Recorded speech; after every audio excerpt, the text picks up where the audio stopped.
Bob hit on some of the key points, but let's put them all kind of in an organized list here. What are we talking about when why are qualified assets under the microscope here? And I'm sure a lot of you are already aware of this. There's potential double taxation. That's the problem with qualified assets. They make very poor legacy assets because of this. They make poor assets to leave as an inheritance because if you own them, then they're included in your taxable estate. Well, that's like any other property, but qualified assets, unfortunately, are considered income in respect of a decedent or IRD assets, which means that unlike almost every other assets, including your brokerage portfolio, unlike that, you do not get the step two basis adjustment at death. So this is especially disastrous. Most qualified assets, IRAs, 401ks, the insured's basis is zero. The client's basis is zero because it was all pre-tax money.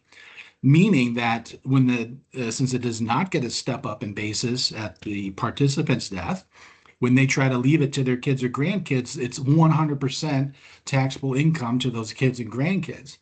Now, this used to be an absolute disaster back in the olden days when we had exemptions of $1 million or $5 million. For the last 10 years, we've been operating under much higher exemptions, and now those are quote unquote permanent.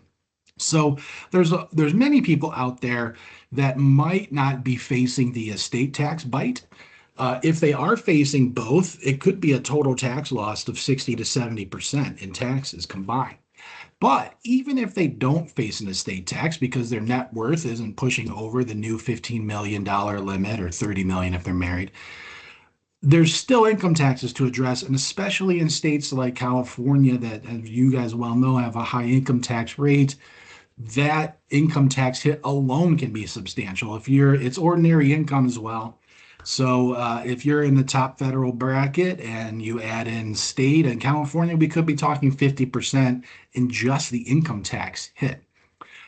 So that's why, they're very bad assets to earmark for leaving to the next generation. Well, that's kind of by design because these are designed to be retirement vehicles. So, if a key question in all this is not just to say everyone with an IRA needs to do this. A key question is, what are you planning? How are you planning on funding your retirement? If you're planning on using that IRA, then you're going to need it. But there are a lot of people out there who just have money in IRAs and they're not planning on using it. They've done very well with their taxable investments. Their brokerage portfolio is just fine.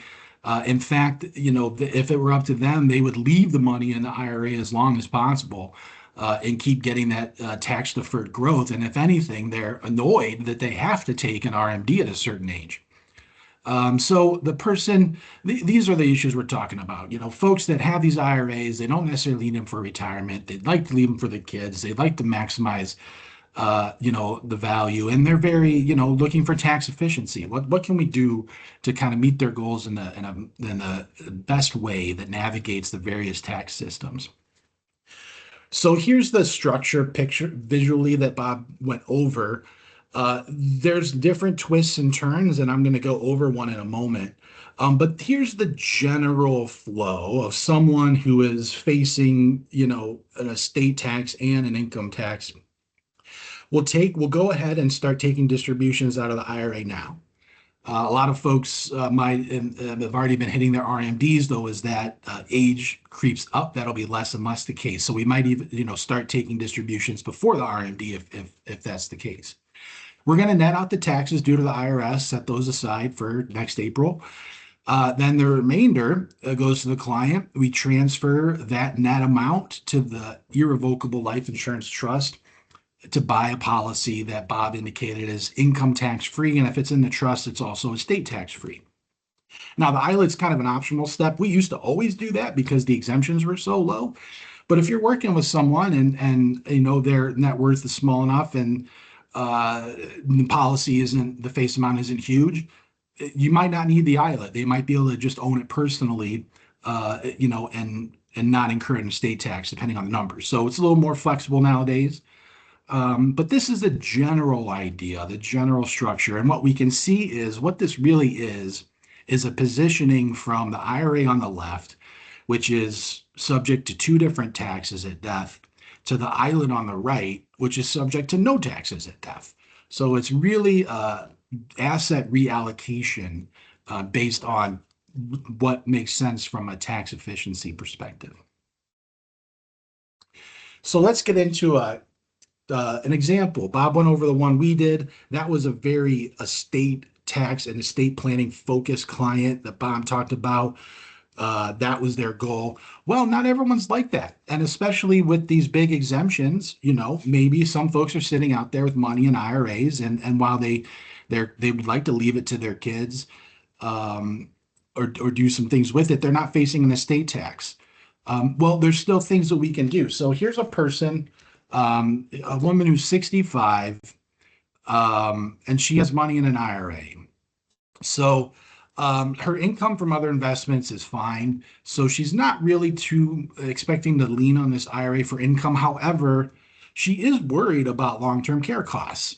As many people who have experienced this in their own families, as this person did when they took care of her mother, that leaves an impact on them, and they can become very concerned about burdening their own families in the same way.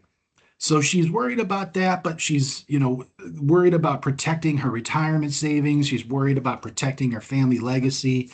She's just worried and not sure that this IRA is going to be able to handle everything. So what is her situation? So if we took that $500,000 IRA and did a 4% withdrawal rate, we're getting about $1,600 a month in income. Okay, now that's just the income. What if she has a long-term care event or other that she's worried about? Well, you can liquefy your account, but unfortunately, that is not a tax-free move. Even though you're spending it on long-term care, it's not tax-free to take it out of your IRA to pay those expenses. So she would liquidate the 500,000, get hit with taxes, and only have the 350 left. Plus, she loses her income source. That $1,600 a month goes away. Okay, well, what if the long-term care event doesn't happen and she is able to just draw that monthly amount off her IRA, and it does fine, and it doesn't really grow, and it because of the income she's taking, and when she dies, it's worth 500,000, and she wants to leave it to her kids. Well, even if she's not facing an estate tax, like I said, especially in states like New York or California, the beneficiaries could be facing a 40 to 50% combined tax bracket, which means they won't receive anywhere close to $500,000 once they ultimately withdraw from the IRA. And as Bob mentioned, the lifetime stretch is no longer available. So this is going to have to come out within 10 years, and it will be taxed. So can we improve any of these numbers? What can we do? Well, here's what she could do. One step in this process, and I'm actually going to flip my screen back to the chart. One step in the process is right on the left where IRA, it says periodic distributions. We can actually insert another step here and roll it from the IRA and do a tax-free rollover into a qualified annuity. And it would actually be a qualified single premium immediate annuity, or SPIA. So by doing that, over there, that is an option that opens up all of these other options. So if you roll the IRA into a SPIA, it's going to have a much higher payout, of course, because it's not just kicking off 4% and preserving the principal. We're actually consuming the entire principal. The challenge with a SPIA is, yes, you juice up your income, but if you die, there's nothing left. It's gone. So this isn't the end of the story. Hang in here. But if she needs income, she can take the 500, roll it over to a SPIA, and her monthly income jumps to $2,974, which is an increase of $1,300. So not quite doubling, but almost doubling her monthly income. Now, like I said, that's probably not enough, because if she passes away, the SPIA is gone. So we probably should, remember, she does want to, this isn't just about how much income can I maximize. She has other concerns, including leaving money to the kids. So if she needs long-term care, well, she could say, okay, that monthly income I'm getting, what if I purchased a life insurance policy? And what if I bought one of those new ones that's a hybrid that has long-term care benefits included as well? So if she bought one of those policies for 500,000 to replace the value of the IRA, now she has access to 500,000 of long-term care benefits as well. And the total cost for this policy is 1,100 a month. So you can see we haven't spent the entire increase. She's still increasing her income by about $200 a month. Plus, she's locked in $500,000 of long-term care benefits and a death benefit for her children, if that, depending on how much of that is access and what might be left over. So right away, column two really kind of hits all of her needs. We've increased her income a bit and we've secured it. It's completely guaranteed. Even at a 4%, very conservative 4% income rate, that initial income we looked at isn't guaranteed. Things could go wrong. So we have more income, it's guaranteed. We have long-term care that's available tax-free, and then we have the tax-free death benefit. If she doesn't like that kind of product, you don't have to include the long-term care. So she could continue to self-insure for long-term care if she wanted, and that's column three. Just buy 500,000 of life insurance alone, don't include any of the long-term care benefits, and now the premium drops to $785 a month. So you can see we're able to increase her income by about $550 a month. And it's guaranteed, and the $500,000 IRA is replaced by the 500,000 of life insurance, which is actually better for the kids because remember, the 500,000 IRA is going to be subject to income tax. They're not going to get the whole thing. The death benefit's not subject to income tax, so they will get the whole thing. Now, we didn't talk about the rest of Mary's net worth here. So if she is worth enough to need to use where she's subject to an estate tax, then we would put the policy in an ILET. There are plenty of white papers from the companies that issue these products about putting a policy in an ILET with long-term care. It looks like someone has a question. Please go ahead. Just go ahead, Dane. Yeah. Hey, John. Just so I understand this part, the 2,974 from the SPIA, obviously paying the insurance, but it looks like there's still money left over, right? Because the cost of insurance and everything is less than that 2,974. Is that right? Yeah, absolutely right. So that's we definitely want to make sure the numbers are less than the SPIA amount. So this is not costing her more. It's costing, she's coming out ahead. So in the middle column, the premium cost is $1,100 per month. She's getting $2,974, so her net after that is going to be about $1,870 a month. And remember, our baseline starting point was she was only getting $1,666. So even buying the most expensive policy with long care, she's still ahead about $200 a month. And that's really just the effect of the SPIA. That's just how dramatically high SPIA payouts are, because once you die, it's over. So by making sure we buy the life insurance to back up that, from happening, yes, we still come out ahead. She definitely comes out ahead of the game. Any follow-up question on that, Dane? No, that's awesome. Thank you so much. This looks great. So then again, yeah, like I said, and if the long-term care doesn't work for her, she doesn't want that, fine. You could buy 500,000 of life insurance in an ILET for $785 a month, and now her income's even higher. She's retaining even more of the SPIA, so we've boosted her income even more. There's another twist of this too. Remember, initially I said the kids, after taxes are only going to inherit about 250,000 of this IRA. Well, maybe that's all we need to replace. I mean, I'm not usually one to argue for less life insurance, but if she wants to replace what's going to the kids, maybe she only buys a $250,000 policy so that they get the same they would have always gotten, which means that column 3, that's half as much. So that premium cost is going to go down to like $400 a month. Now we really juiced up her income. So if income was a higher priority in her profile, we made the profile so that legacy and concern about long-term care were bigger priorities for her.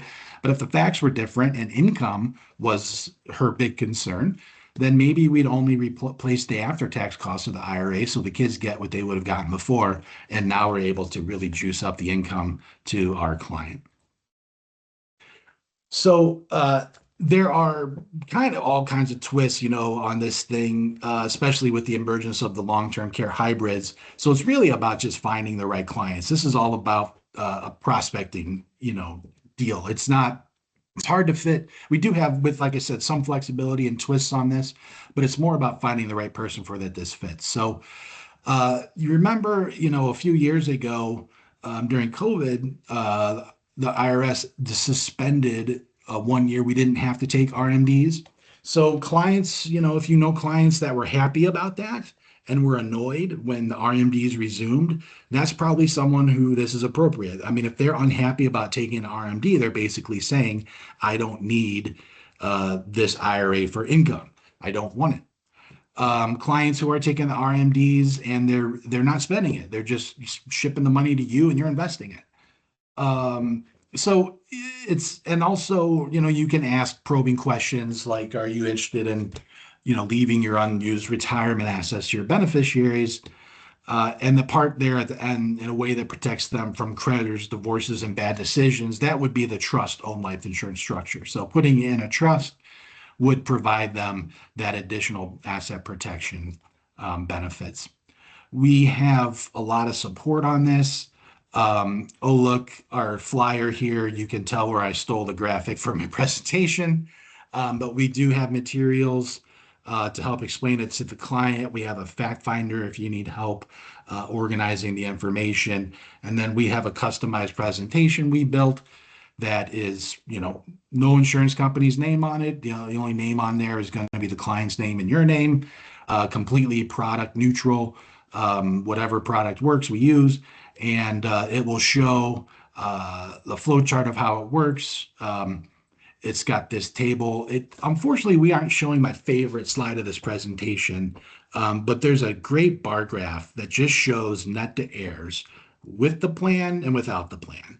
And this bar graph, obviously, it's a lot higher with the plan, and that right there captures what we're doing, and it's very compelling. So we are very happy to put these presentations for you as well.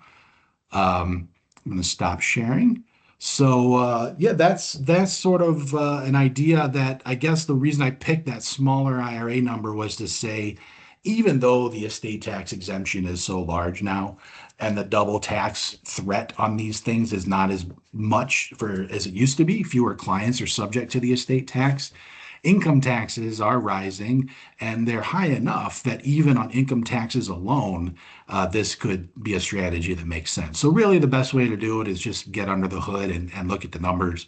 It depends, of course, on insurance costs. If someone's unhealthy and their insurance is expensive, it's not going to be a great fit, et cetera, et cetera.